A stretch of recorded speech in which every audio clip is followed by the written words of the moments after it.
Okay, we find ourselves here in the Ultimate Blog admin area, and the first thing that we're going to do is install PrettyLink. And so what I'm going to do is come here to Add New in under the Plugins drop down, and type in PrettyLink. All right, and so that'll search through here, and let's hit Install, and that'll just automatically install it. And let's activate the plugin. Okay, so now it is activated. You'll notice that there's another menu down here, and let's click on PrettyLink there. Okay, now I've got this error message up here that says WordPress must be configured.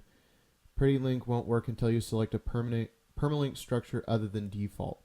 Now, you may not know what that means, but in order for PrettyLink to work, there has to be a certain permalink setting put into play. This is probably the #1 issue that I find with new users of PrettyLink, is that they're using this default URL configuration for WordPress. This configuration is actually probably not a good thing to use anyway. Search engines like these other formats much better than the question mark parameter up there. The one that I actually prefer a different one. See, if you click on this, you'll see that there are WordPress has different types of structures that it uses, these variables here. The one that I prefer is just the post name without a trailing slash.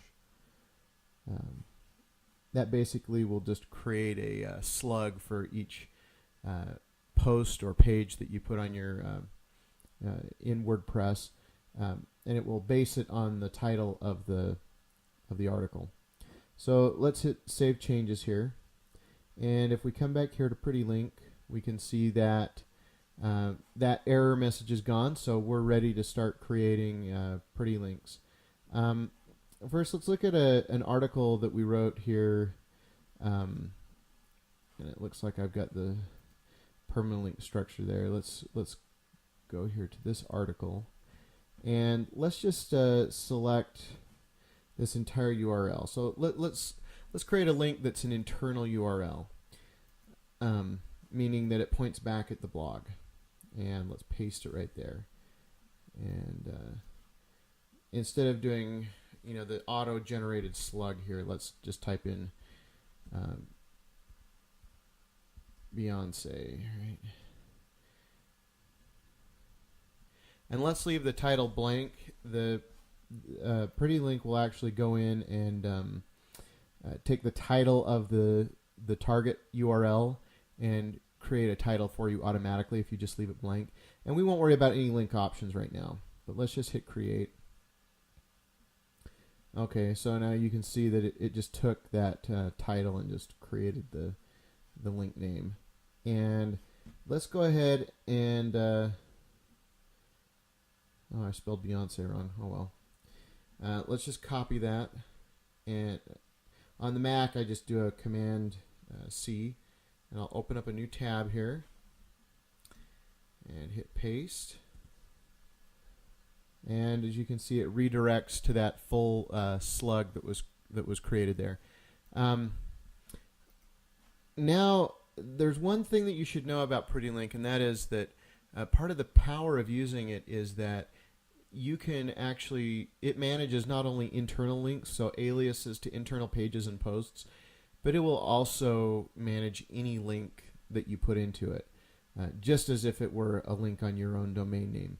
And so what I'm going to do is I've got a link over here on my other screen here that I'm going to copy, and I'm going to add a PrettyLink here. And I'll paste that in as the URL here, and I'll just rename it and hit create. Okay, so I've got this story here to Web Pro News, and I'm going to go ahead and open that in a new window. I copied it and pasted it last time. This is a shortcut right here. This will actually take you to that pretty link, and it will open up a new tab. So I'm going to just click on that. And there we are. It's redirecting to a page off of your site. So anyway, that's about it for this tutorial. Until next time.